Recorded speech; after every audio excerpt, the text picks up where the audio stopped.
Irmãos, quero convidá-los a abrir a palavra de Deus, na carta de Paulo aos Efésios, capítulo 5.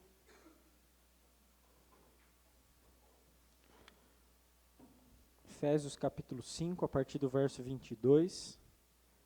Nós faremos a leitura na ARA, ao meio da revista e atualizada.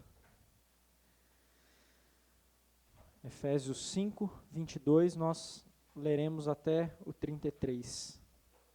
Acompanhem comigo a leitura da palavra do Senhor.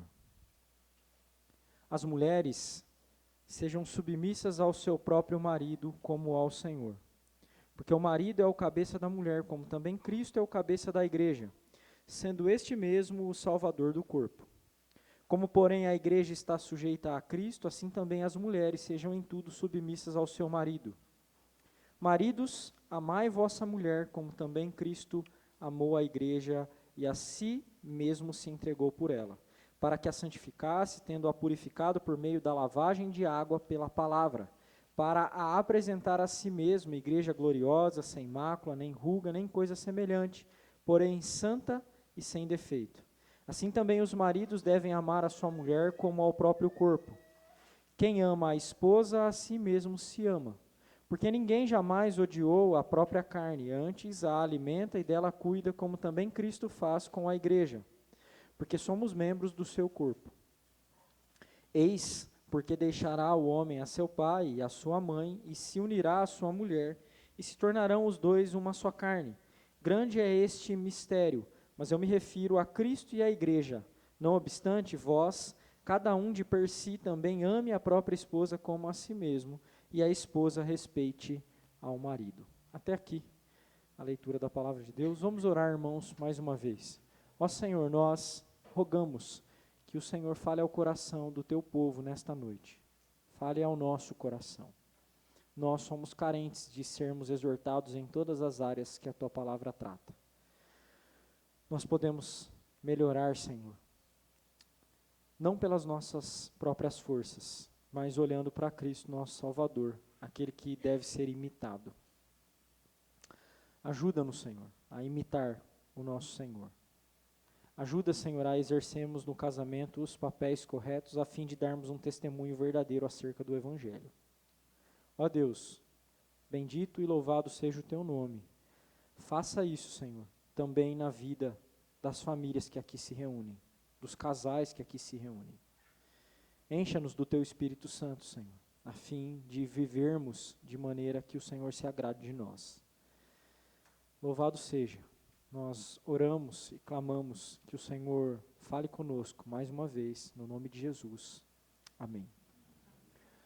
Meus irmãos, uma pesquisa que foi realizada em uma instituição americana em 2017 constatou que os evangélicos, entre outras tradições cristãs, são o grupo, dentre as tradições cristãs, que mais acredita no casamento. Cerca de 67% dos evangélicos, esta pesquisa constatou, eram então casados. As outras tradições cristãs também chegam perto disso. 59% ainda acredita no casamento e ainda se casa. Mas, curiosamente, esse não é um dado que difere muito dos ímpios. Irmãos, os ímpios estão se casando. 52% das pessoas incrédulas que não têm uma religião específica ou são de qualquer outra religião que não o cristianismo se casa. 52%.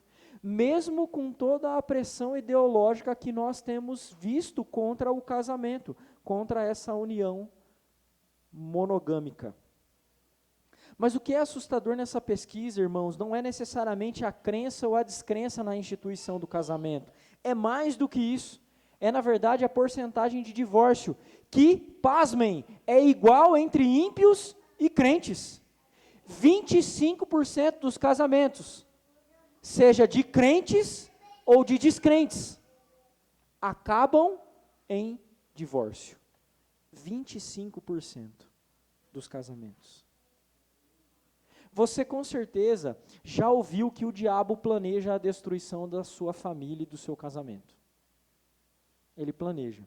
Mas às vezes, irmãos, nós não nos damos conta de como ele planeja fazer essas coisas. Um dos livros mais interessantes que eu li foi um livro escrito por C.S. Lewis. Cartas de um Diabo ao Seu Aprendiz. Não se assuste com o nome, não. Esse livro é uma ficção, uma fantasia, na qual o C.S. Lewis assume a pena de um diabo mestre, ensinando um diabo pequeno, aprendiz, a tentar um cristão. E curiosamente, em determinado ponto das Cartas de um Diabo ao Seu Aprendiz, do livro, o C.S. Lewis, usando a pena do diabo, diz algo sobre o prazer. Ele diz que o prazer foi algo criado pelo inimigo. O inimigo aqui é Deus, porque é o diabo que está escrevendo a carta. E o diabo diz, nós sempre usamos do prazer e ganhamos algumas almas usando o prazer, mas a gente nunca conseguiu criar nenhum prazer de verdade. O prazer é obra do inimigo. O que a gente faz, na verdade, é distorcer os prazeres. E olha só, em um ponto, o que o diabo, escrevendo aqui, o Lewis, né, diz: tudo o que nós podemos fazer é encorajar os humanos a abordar os prazeres que o nosso inimigo criou e usá-los de certas formas, ou em certos momentos, ou em certo grau que ele tenha proibido. Então, olha só, irmãos, assim como o prazer, que é algo que Deus criou e é bom, ele é corrompido por dentro, na medida que a gente usa, na intensidade, na forma que a gente usa. O propósito do diabo não é acabar com o casamento de fora para dentro, mas de dentro para fora. É destruindo a maneira como o casamento funciona. E por que o diabo tem tanto interesse em fazer com que o casamento seja disfuncional? Você já parou para pensar nisso? O diabo tem interesse em fazer com que os casamentos sejam disfuncionais, irmãos, porque o casamento é uma ilustração do Evangelho, e não o contrário. O casamento ilustra o Evangelho, não o Evangelho ilustra o casamento. Em outras palavras, Deus criou o casamento para ilustrar o Evangelho, para nos mostrar o Evangelho. Um teólogo chamado Geoffrey Bromley disse o seguinte: assim como Deus fez o homem à sua própria imagem, ele fez o casamento terreno à imagem de seu próprio casamento eterno com seu povo. Vou repetir para vocês. Assim como Deus fez o homem à sua própria imagem, ele fez o casamento terreno à imagem de seu próprio casamento eterno com seu povo. Um outro teólogo chamado Douglas Wilson, usando a linguagem de Efésios 5:32, parte final do texto que nós lemos aqui, e que corrobora com essa afirmação desse teólogo, diz que se você vive um casamento disfuncional, em que as funções no casamento estão exercidas de maneira errada ou trocadas, então você está contando uma mentira acerca do Evangelho para o mundo, e em especial para os seus filhos. Você entende a profundidade disso, irmãos? Você entende por que os papéis precisam ser assumidos apropriadamente na relação matrimonial? Sabe aquele papo de que você não se casa para ser feliz, você se casa para fazer o outro feliz? Isso é bobagem. A felicidade não é a razão do nosso casamento. A glória de Deus é a razão do nosso casamento. A felicidade é secundária. Mas por que a felicidade não pode ser envolvida? Claro que pode. E a felicidade só é real no casamento quando a gente busca em primeiro lugar a glória de Deus. A glória de Deus não anula a nossa felicidade, pelo contrário, ela potencializa a nossa felicidade em qualquer coisa, e no casamento também. E a glória de Deus, irmão, só pode ser buscada e atingida se nós vivermos da forma como Deus ordenou. Da forma como Deus determina que o casamento funcione. Desse modo, nós encontraremos não apenas a glória de Deus, mas junto com isso, de bônus, uma felicidade. Talvez não uma felicidade perfeita, mas uma felicidade. Porque a nossa esperança está na glória de Deus. Efésios 5:22-33, irmãos, não é o único texto que se refere a casamento na Escritura. Vocês viram pela liturgia que o assunto do casamento está em toda a Escritura. De Gênesis a Apocalipse, há o tema do casamento vez após outra. Vez após outra. mas certamente Efésios 5, 22 a 33 é um dos textos mais profundos acerca do casamento. Mais profundos. E talvez ensinem coisas que a gente já ouviu, mas apontando para o fato de que a importância de exercermos as funções devidamente na relação matrimonial é refletir em verdade o Evangelho de Cristo Jesus. Porque o casamento é uma ilustração do Evangelho. Nós veremos, irmãos, nesse texto 3 lições. Uma diz respeito às mulheres, outra diz respeito aos homens e outra diz respeito aos dois, que trata-se da natureza do casamento, que é quando no final do texto Paulo então faz a citação de Gênesis capítulo 2, do verso 18 ao 25. Na verdade, é como se Paulo tivesse nesse texto inteiro explicando Gênesis 2 a 25. E a primeira verdade que aparece aqui no texto é sobre as mulheres. Paulo fala da submissão. Essa é uma lição para as nossas irmãs. Irmãs mulheres, vocês devem se submeter aos seus maridos como a igreja se submete a Cristo. Acompanhem comigo no texto, fiquem com o texto aberto, nós vamos ver verso a verso. No verso 22, Paulo começa a falar então da submissão das mulheres. A submissão é estar debaixo da missão, ser liderada pelo marido. E não é de qualquer forma, na verdade, elas devem ser lideradas como Cristo lidera a igreja. É dessa forma que Paulo diz. Mulheres sejam submissas ao seu marido como ao Senhor. Isso implica, minhas irmãs, que quando vocês, sem razão justificada, não são submissas, vocês estão desobedecendo, na verdade, o próprio Cristo. Porque Cristo lidera por meio do marido.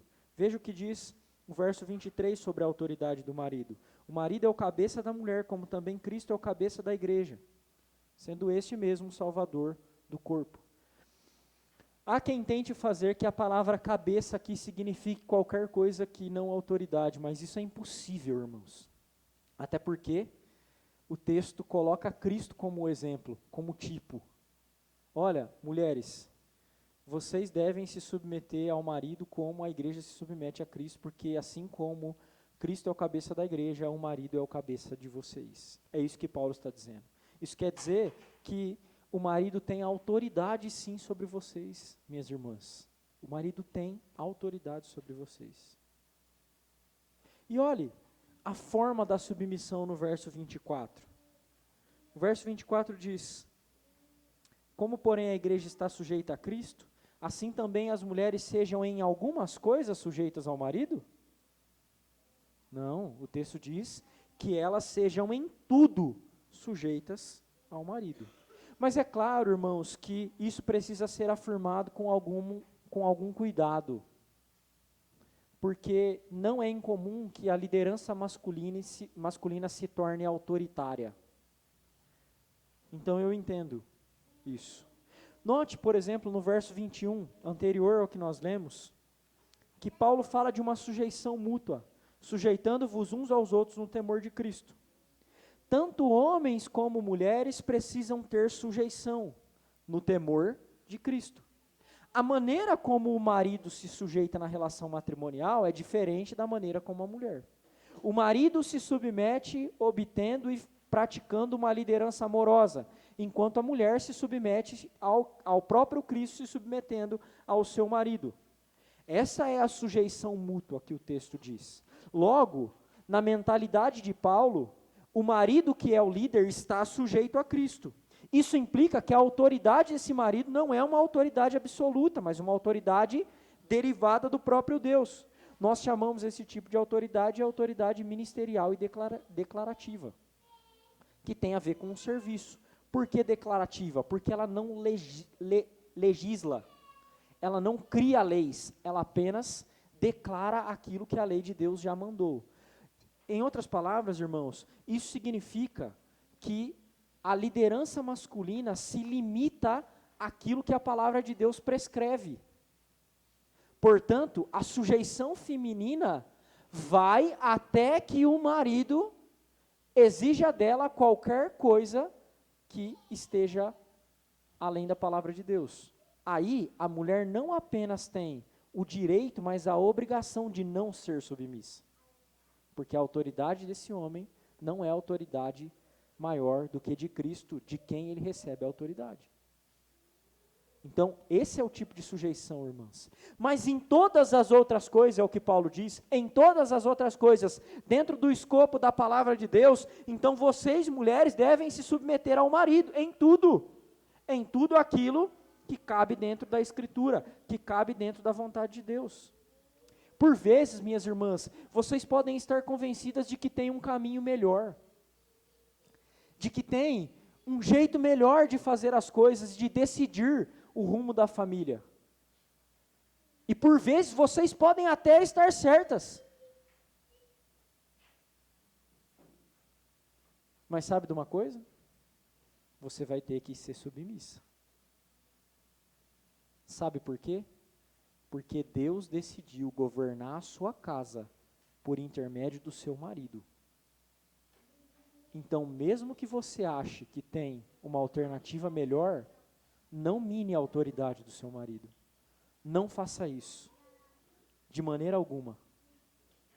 Talvez você se considere uma mulher mais sábia, que não conteste o seu marido tão fortemente. Você não briga com ele, mas você tem a habilidade de manipulá-lo.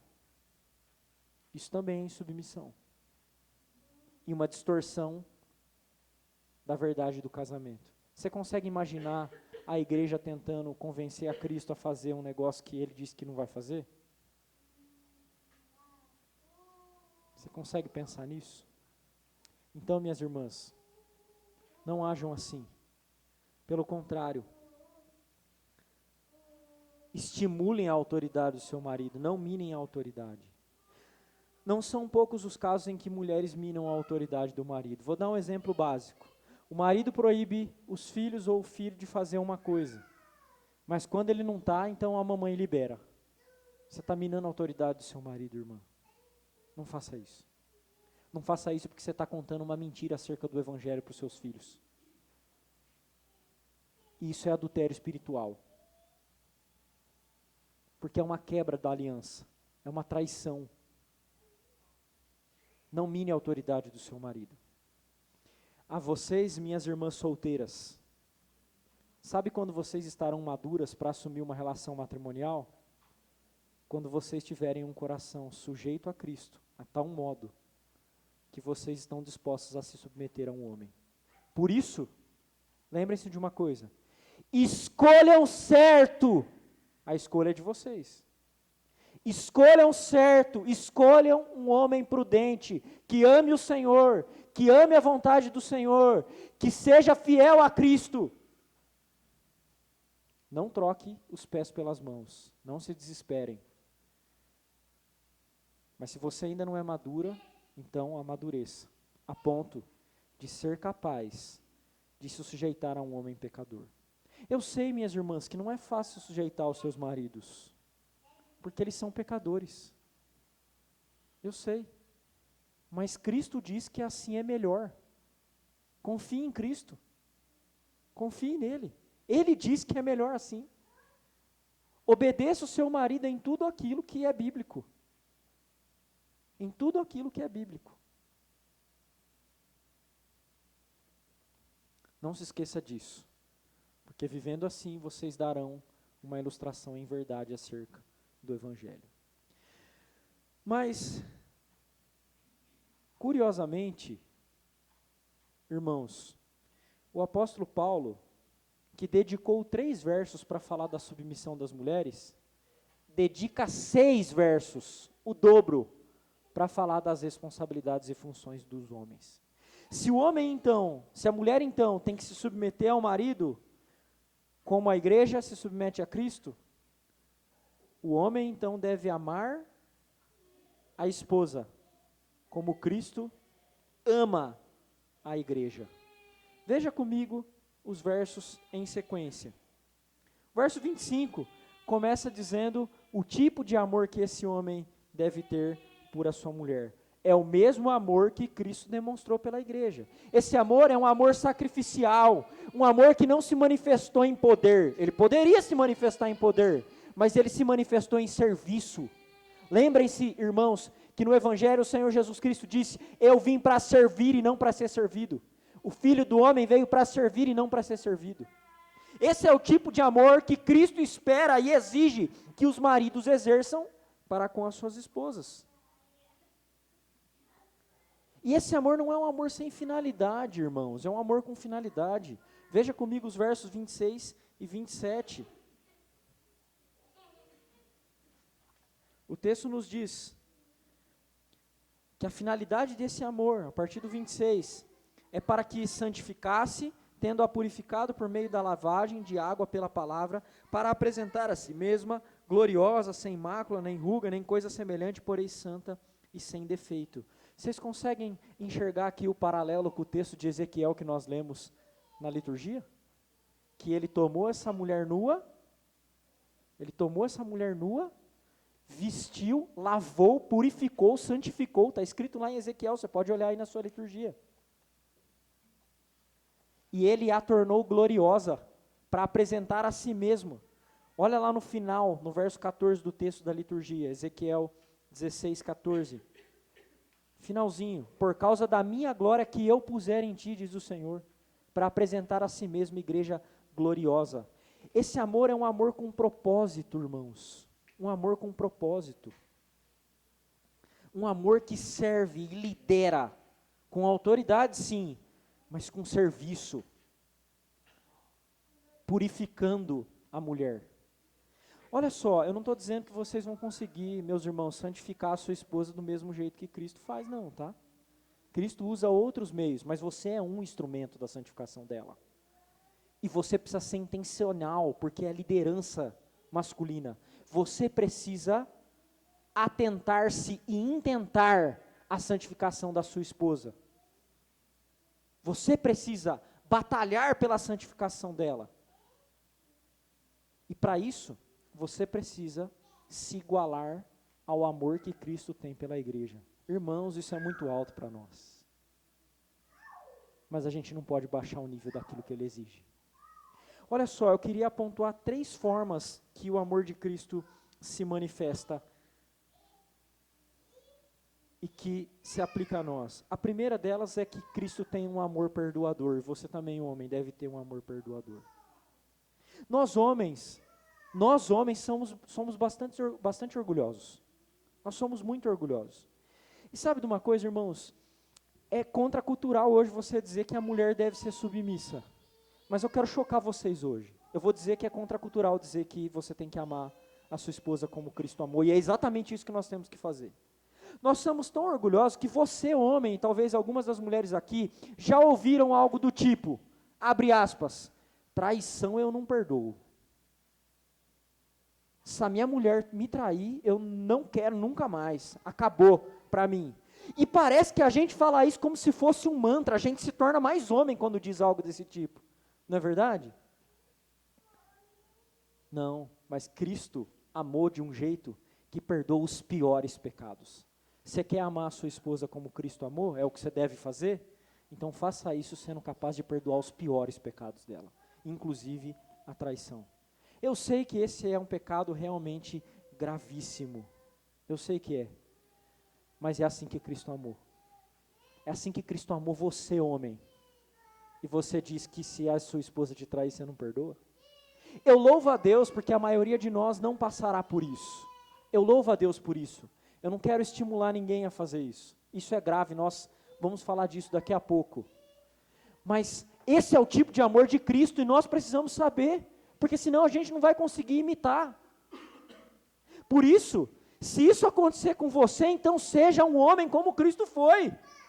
Porque a gente acha que perdoar a traição nos faz menos homens, isso está errado. Isso é uma visão deturpada da Escritura, irmãos. Porque se teve um homem perfeito que andou sobre essa terra, ele chama Cristo. E ele é Senhor Jesus Cristo. Pensem comigo uma coisa. Você já considerou se Cristo, que é Deus, poderia ter encarnado uma mulher para ser o Salvador? será que ele poderia ter vindo como uma menina, ao invés de ter vindo como um menino Jesus? A resposta é não. Por quê? Porque o papel de Salvador na humanidade sempre foi concedido ao homem. Sempre foi. E eu louvo a Deus porque foi assim, irmãos. Porque Deus não contraria a sua própria criação. Então ele enviou um homem para ser Salvador. E ele é Deus homem. Então, se Cristo encarna um homem, ele é a melhor espécie do gênero masculino que andou sobre essa terra. A melhor. E ele perdoaria a traição. E você acha que vai ser mais homem do que Cristo? Isso é por causa da dureza do teu coração e do teu orgulho, homem. Não é porque você quer ser igual a Jesus. Porque se você quiser ser igual a Jesus, você vai imitar a capacidade desse Deus homem de perdoar os pecados mais graves que as pessoas podem cometer. Esse é o homem perfeito. Aquele que ama.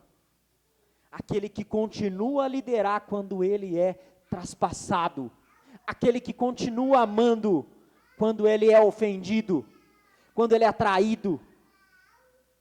Aquele que continua santificando quando ele foi traído. Lembram-se de Pedro? Depois que o Senhor ressuscita, ele chega para Pedro, o Senhor, e diz: Pedro, tu me amas? Tu me amas? Ele pergunta 3 vezes para Pedro, irmãos. Ele não passa pano nos pecados, porque o amor dele também é um amor santificador, e é o amor que nós temos que imitar. O texto diz que Cristo fez isso para santificar a igreja. E mais uma vez, nós não somos capazes de santificar a esposa como Cristo faz. Mas irmãos, entenda uma coisa, irmãos homens, você é o principal instrumento de Deus para a santificação da sua esposa. E não pense nisso como uma sátira, porque eu sei que seus pecados enchem as paciências delas. Pense isso como a intenção de santificar e cuidar da sua esposa, de cuidar da alma dela, de cuidar da família. Deixa eu fazer algumas perguntas simples para vocês. O quanto vocês leem a Bíblia e buscam conhecimento para ser objeto de santificação, para ser instrumento de santificação na vida da sua esposa? Quanto você quer aprender? Quanto você ora com a sua esposa, com os seus filhos? Quando ela comete os pecados, você deixa de lado? Ou você trata os pecados dela em amor? Porque é isso que Cristo faz, irmãos. E é isso que nós devemos fazer. Porque se você não estiver fazendo isso, você está sendo uma ilustração mentirosa do Evangelho. Não seja isso. Se arrependa. Se arrependa. Sabe, eu já aconselhei casais, irmãos, e eu já ouvi coisas do tipo: pastor, eu cansei de tentar orientar a minha esposa, eu cansei de tentar orientar a minha esposa, de ajudá-la, eu cansei disso, agora eu deixo. Você imagina se Cristo fizesse isso com a gente, irmãos? Esse não é um amor igual ao de Cristo. O amor de Cristo é um amor insistente, é um amor profundo, perdoador, santificador. Esse é o amor de Cristo e é isso que você deve imitar, porque você deve refletir o Evangelho de Jesus, aquilo que Ele faz por nós. Ele insiste, Ele não se cansa de nos perdoar, Ele não se cansa, Ele continua nos santificando, mesmo quando a gente tropeça, Ele nos levanta, Ele continua. Mas não para por aí, tem mais uma espécie de amor que Paulo apresenta nos versos 28 a 30. É um amor cuidador. Veja comigo os versos 28 a 30. Assim também os maridos devem amar a sua mulher como ao próprio corpo. Quem ama a esposa a si mesmo se ama, porque ninguém jamais odiou a própria carne, antes a alimenta e dela cuida, como também Cristo faz com a igreja, porque somos membros do seu corpo. Olha só, irmãos, Paulo agora apresenta um argumento um tanto lógico. Se você é um com a sua esposa, então você, se for inteligente, vai cuidar dela. Porque ela é um com você.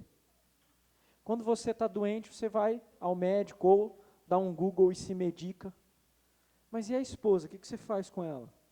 Você cuida dela em todos os sentidos, do físico ao espiritual. A palavra que Paulo usa para cuidar aqui, esse verbo, tem a ideia de manter quente.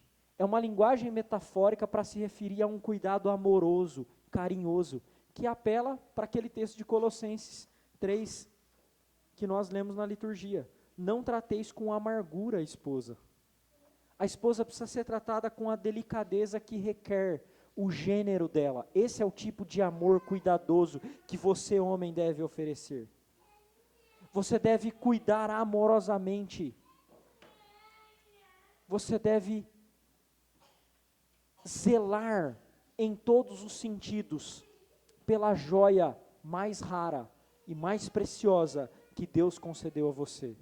Eu gosto muito, irmãos, do que um puritano escreveu sobre a sua esposa. Esse puritano disse o seguinte acerca da esposa dele: a minha esposa é o maior presente da graça que me foi concedida debaixo da graça da salvação. A minha esposa é o maior presente da graça que me foi concedido debaixo da graça da salvação. É esse tipo de coisa que nos faz buscar, cuidar carinhosamente desse bem precioso que Deus concedeu a nós, homens. Cuide da sua esposa. E olha só, existe uma ameaça bíblica para aqueles que não cuidam da esposa como vaso mais frágil. Lá em 1 Pedro, capítulo 3, no verso 7, o apóstolo Pedro deixa a ameaça extremamente clara. Se vocês, homens, não cuidarem da sua esposa como vaso mais frágil, cuidadosamente, então se preparem, porque as suas orações vão ser interrompidas. Em outras palavras, Pedro está dizendo o seguinte: Deus vai parar de ouvir vocês. Você entende o peso da liderança que você tem, homem?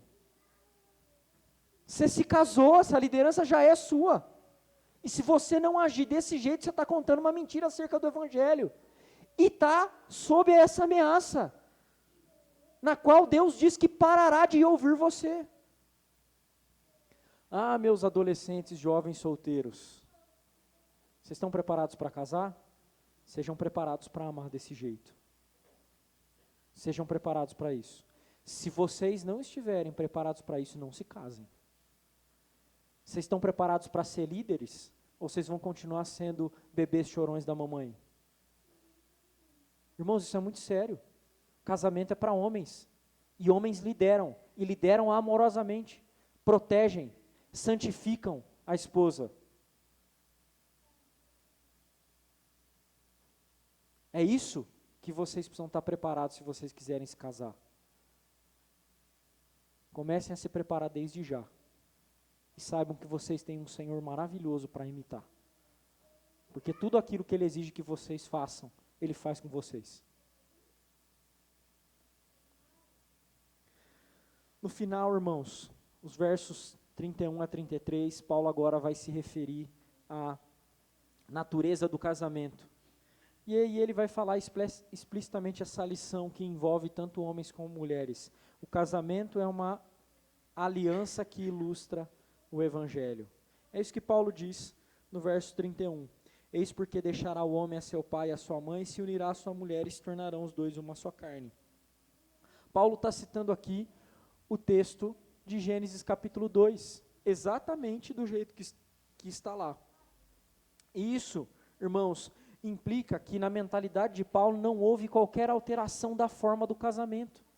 Agora, pense uma coisa, às vezes as pessoas querem mudar a natureza do casamento, né? Para uma relação, às vezes homossexual, e querem dar o nome disso de casamento, ou elas querem mudar de outra forma. Eram dois, agora tem trisal, ou mais do que isso. Isso é inalterável, e a razão é extremamente lógica. Se Paulo replica aqui aquilo que foi dito cerca de 1.500 a 2.000 anos antes dele, e não houve alteração, por que haveria alteração de Paulo para frente? Não há alteração no modus operandi do casamento. O casamento continua sendo essa instituição estabelecida por Deus, que é uma aliança entre um homem e uma mulher para sempre. Portanto, essa é uma aliança que tem duas características. A primeira, ela foi criada para ser inquebrável. Se você se faz uma só carne com uma pessoa, então ela foi criada para ser inquebrável. Ela não foi criada para sofrer cisão. Mesmo nos casos em que há legitimidade para divórcio, que são os casos bíblicos de imoralidade sexual e abandono, irmãos, mesmo nesses, o divórcio nunca é recomendado, porque Deus odeia o divórcio, é o que ele diz no livro do profeta Malaquias. Risque a palavra divórcio do seu vocabulário, risque essa palavra do seu vocabulário. Que ela não exista para você, porque Deus criou essa aliança para ser inquebrável. E Deus criou essa aliança para ser exclusiva, porque se você faz uma só carne com uma pessoa, é com uma pessoa, você e ela. O texto inclusive diz, vocês se tornam dois, um. De dois, um. Essa é a matemática. Dois se tornam um, é exclusivo. É exclusivo. Essa é, irmãos, a aliança mais profunda que existe entre humanos na Escritura Sagrada. A aliança do matrimônio.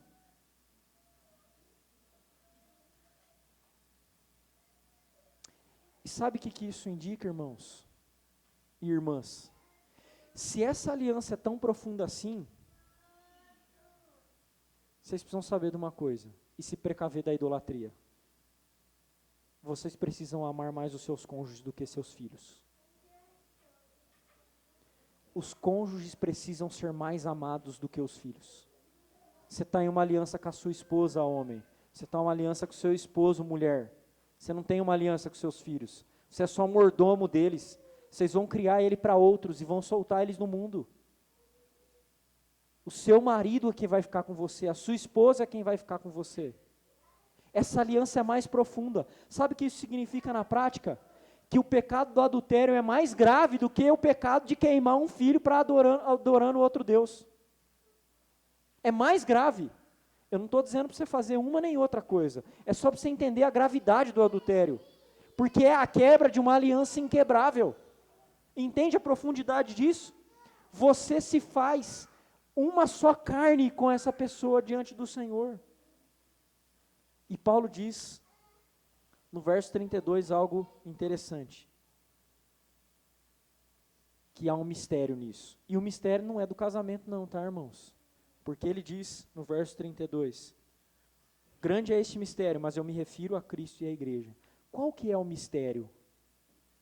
Qual que é o mistério? Isso tudo aponta para o Evangelho. Não trata só de casamento. Irmãos, a gente devia estar aqui hoje, cheio de alegria e de tristeza ao mesmo tempo. Porque o mistério é que o Senhor Jesus Cristo, perfeito e santo, se uniu a pecadores como nós. Esse é o mistério. Como nós, como Ele nos aceita do jeito que nós somos. Como Ele nos ama, Ele cuida de nós, como Ele faz isso, que grande mistério é Cristo amar tão profundamente, dedicadamente, pecadores como eu e vocês. Este é o mistério. E esse mistério é ilustrado no matrimônio. Esse mistério é ilustrado no matrimônio. O mistério é tão grande, irmãos, que a aliança que Ele faz é inquebrável. Ele não quebra a aliança. A gente vive sendo infiel e Ele restaura. E Ele restaura, e Ele restaura, e Ele restaura a aliança. Porque Ele mantém a aliança, nós vimos isso na liturgia, irmãos. Você entende por que você pode ficar seguro da sua salvação? Que você não pode desesperar? Não é porque você é bom ou porque você é ruim. Você não pode assegurar a sua salvação porque você é bom e nem descrer dela porque você é ruim e ainda tem tropeçado em várias coisas. Não, você pode estar seguro dela porque Ele é bom, Ele é perfeito. E o mistério, o grande mistério é que Ele se uniu a pecadores como nós. Que grande mistério! Que grande mistério. E se você que é casado tem apreço por essa verdade, então você vai lutar para que o seu casamento resplandeça essa glória do amor de Cristo e da submissão da igreja. E sabe, meus queridos, no verso 33, o apóstolo Paulo reitera os papéis, o que ele já falou. Ele diz: cada um de per si também ame a própria esposa como a si mesmo, e a esposa respeite o marido. Olha só, Paulo está reiterando isso, mas ele sabe de uma coisa, ele sabe que nós vamos ser imperfeitos em ilustrar o evangelho. Ele sabe que nós vamos ter que lutar muito e muito e muito para ser um homem parecido com Cristo, para ser uma mulher parecida com a igreja. E na verdade, a igreja imita a Cristo. Então a sujeição que você deve imitar é a sujeição de Cristo, mulher. A sujeição de Cristo, que mesmo sendo Deus se fez homem.